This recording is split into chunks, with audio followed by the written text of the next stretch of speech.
নমস্কাৰ, মই জিতু বৰগোহাঁই। আপোনালোক সকলোলৈকে স্বাগতম জনাইছোঁ মোৰ ইউটিউব চেনেললৈ।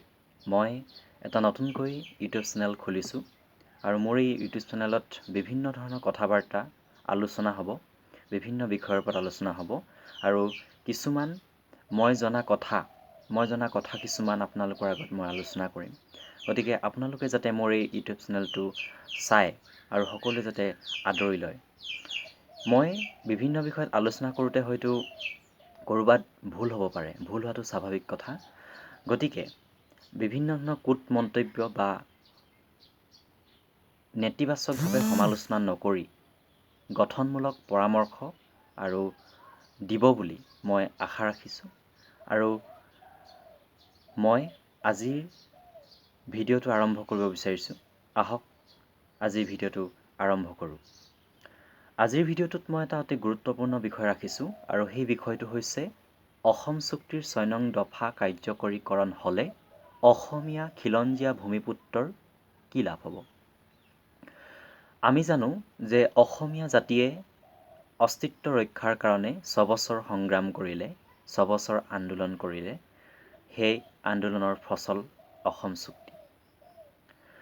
অসম চুক্তিৰ ৬ নং দফা কাৰ্যকৰীকৰণ হ'বলৈ গৈ আছে। ই এটা অতি ভাল খবৰ, অসমীয়া জাতিৰ কাৰণে এটা আশাৰ বতৰা। এই ৬ নং দফাটো কাৰ্যকৰীকৰণ কৰিবৰ কাৰণে এখন উচ্চ পৰ্যায়ৰ কমিটি ইতিমধ্যে প্ৰস্তুত হৈছে আৰু এই কমিটিখনৰ ইতিমধ্যে এখন বৈঠক হৈ গৈছে। অৱসৰপ্ৰাপ্ত ন্যায়াধীশ বিপ্লৱ কুমাৰ শৰ্মাৰ অধ্যক্ষতাত এখন কমিটি হৈ গৈছে আৰু আমাৰ অসমৰ পৰাও বিভিন্ন সাংবাদিক, সমাজকৰ্মী, সদৌ অসম ছাত্ৰ সন্থাৰ মুখ্য উপদেষ্টা সমুজ্জ্বল কুমাৰ ভট্টাচাৰ্য, সাধাৰণ সম্পাদক লুৰিণজ্যোতি গগৈ, সভাপতি দীপাংকৰ কুমাৰ নাথ আদি লোকসকলেও তাত অংশগ্ৰহণ কৰিছে। এতিয়া কথাটো হ'ল যে অসম চুক্তিৰ ৬ নং দফাত কি আছে? অসম চুক্তিৰ ৬ নং দফাত আছে যে অসমীয়া মানুহৰ সাংস্কৃতিক, সামাজিক আৰু ভাষিক পৰিচয় আৰু ঐতিহ্য ৰক্ষা, সংৰক্ষণ আৰু বিকাশৰ বাবে যথোচিত সাংবিধানিক, আইনগত আৰু প্ৰশাসনীয় ৰক্ষা কৱচ দিয়া হ'ব। গতিকে এই দফাটো যদি কাৰ্যকৰীকৰণ হয়, তেতিয়াহ'লে অসমীয়া জাতিৰ ভৱিষ্যত সুৰক্ষিত হোৱাটো নিশ্চিত। কিন্তু এই দফাটো কাৰ্যকৰীকৰণ কৰিবলৈ যোৱাৰ আগতে অসমীয়াৰ সংজ্ঞা নিৰ্ধাৰিত কৰিব লাগিব।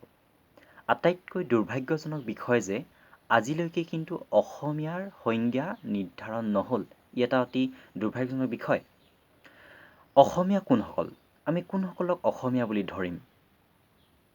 আমাৰ সকলোৰে মাজত এটা ডাঙৰ প্ৰশ্ন উত্থাপন হয়।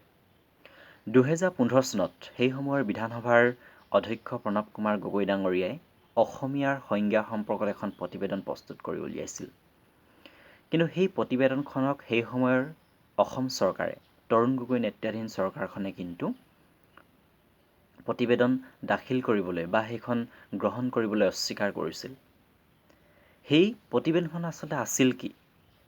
আমি হয়তো কোনেও নাজানো, কাৰণ সেইখন ৰাজহুৱা নহ'ল। কিন্তু বৰ্তমান সময়ত সেই প্ৰতিবেদনখনে প্ৰাধান্যতা লাভ কৰিব আৰু সেই প্ৰতিবেদনখনৰ ভিত্তিতে হয়তো অসমীয়াৰ সংজ্ঞা নিৰ্ধাৰণ হ'ব। গতিকে ই এটা অতি গুৰুত্বপূৰ্ণ বিষয়। ৬ নং দফা যেতিয়া কাৰ্যকৰীকৰণ হ'ব, তেতিয়া অসমীয়া জাতিৰ ভৱিষ্যত সুৰক্ষিত হ'ব। কেনেকৈ? অসমীয়া জাতিয়ে বিভিন্ন বিষয়ত সংৰক্ষণৰ সুবিধা হ'ব। যেনে কেন্দ্ৰীয় চৰকাৰৰ চাকৰিসমূহত যদিও সংৰক্ষণৰ কথা নাই, অসম চৰকাৰৰ চাকৰিসমূহতে কেৱল সংৰক্ষণৰ ব্যৱস্থা কৰা হৈছে, কিন্তু দাবী উত্থাপন কৰা হৈছে যে কেন্দ্ৰীয় চৰকাৰত আৰু লোকসভাতো অসমৰ লোকসকলৰ সংৰক্ষণৰ কাৰণে ব্যৱস্থা কৰা হওক বুলি এতিয়াও দাবী কৰা হৈ আছে। কিন্তু অসম চৰকাৰৰ যিবিলাক বিভিন্ন চৰকাৰী চাকৰি, তাত সংৰক্ষণৰ ব্যৱস্থা কৰা হ'ব, যিসকল অসমীয়া বা খিলঞ্জীয়া ভূমিপুত্ৰ লোক হ'ব। তদুপৰি বিধানসভাত সংৰক্ষণৰ ব্যৱস্থা থাকিব।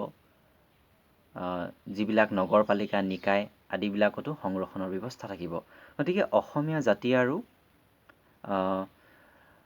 অস্তিত্বৰ সংকটত ভুগিব নালাগে। ই এটা অতি গুৰুত্বপূৰ্ণ বিষয়। আৰু এই দফাটো যেতিয়া কাৰ্যকৰীকৰণ হ'ব, তেতিয়া অসমীয়া জাতিৰ ভৱিষ্যত সুৰক্ষিত হোৱাটো নিশ্চিত। আৰু মই ভাবোঁ, এই যে আমি অসম চুক্তিখন পালোঁ, অসম চুক্তিৰ ৬ নং দফাত অসমীয়া জাতিৰ ভৱিষ্যত সুৰক্ষিত হোৱাৰ কথা আছে। ইয়াৰ কাৰণে কিন্তু আমি সদায় সেই ৮৫৫গৰাকী বীৰ শ্বহীদক সোঁৱৰিব লাগিব।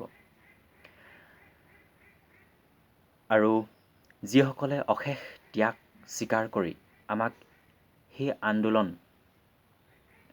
আন্দোলনৰ জৰিয়তে অসমীয়া মানুহক, অসমীয়া জাতিৰ ভৱিষ্যত সুৰক্ষিত কৰিবলৈ আহুপুৰুষাৰ্থ কৰিলে, যিসকল ঘূণীয়া হ'ল, পংগু হ'ল, সেইসকলক আমি সদায় ভগৱানৰ ওচৰত প্ৰাৰ্থনা কৰিব লাগিব যে তেওঁলোক সদায় কুশলে থাকক।